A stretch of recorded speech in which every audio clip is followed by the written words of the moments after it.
Welcome to the first session of Short and Sweet 3rd John.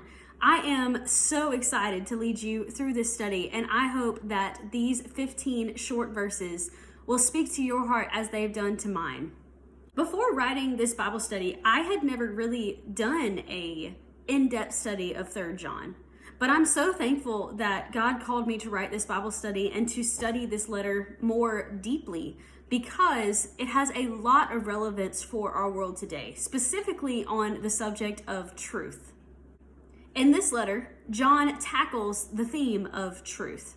If you did the Short and Sweet 2nd John study, or you've just read 2nd John in the past, you will see a lot of similarities between these two letters, because in 2nd John, the theme is also truth, and the theme is about walking in truth and what is truth.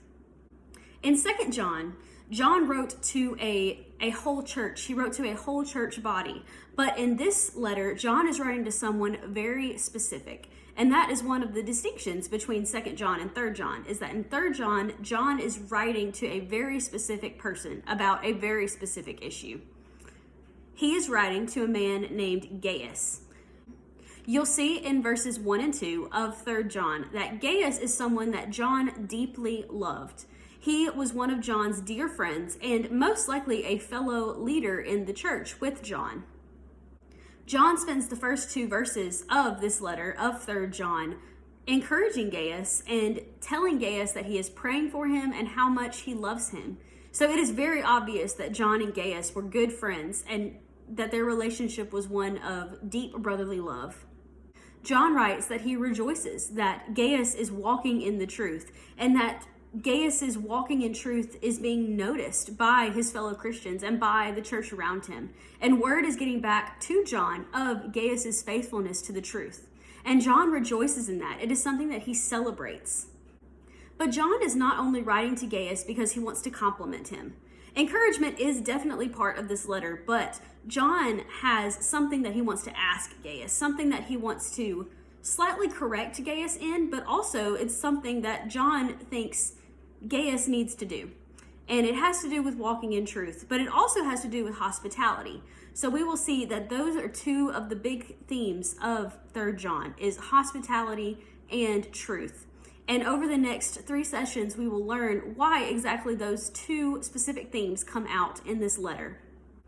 Starting in verse 5, which you will begin to study in session 2. John has some very specific instructions and some very specific encouragement as well that he wants to give to Gaius. And it has to do with those themes that I mentioned, with hospitality and with truth. But in this session, with these 4 verses, I want you to understand that we as Christians, you and I as Christians, we should reflect John's relationship with Gaius, with our brothers and sisters in Christ, with us. We should encourage people when they are following Jesus. We should compliment people when we see them following Jesus. And we should encourage our brothers and sisters in Christ to seek after Jesus with their whole being. And when we see someone in our churches who is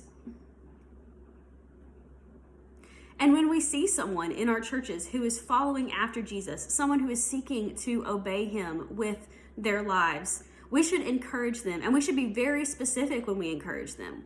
We should say, I noticed this, and I want to encourage you and help you continue to do that. Because that is what the church is for. Part of the church's purpose is to encourage each other, just as John and Gaius are encouraging one another in this letter to pursue Christ and to pursue living for him, because ultimately that is all that matters. And ultimately we should encourage each other to share the gospel with those around them and to continue living as representatives for Christ, because we cannot do the Christian life alone. And I hope that these 4 verses, through seeing John encourage Gaius, you are encouraged to go and do that same thing for someone else in your church or in your community.